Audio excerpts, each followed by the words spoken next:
কবি রবীন্দ্রনাথ ঠাকুরের লেখা এসেছে শরৎ হিমের পরশ, লিখেছে হাওয়ার পরে। সকাল বেলায় ঘাসের আগায় শিশিরের রেখা ধরে, আমলকি বন কাঁপে যেন তার বুক করে ধুরু ধুরু। পেয়েছে খবর পাতা খসানোর, সময় হয়েছে শুরু।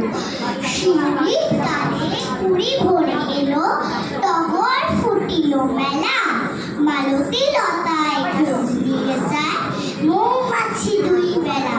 গগনে গগনে বর্ষণ শেষে মেঘেরা পেয়ে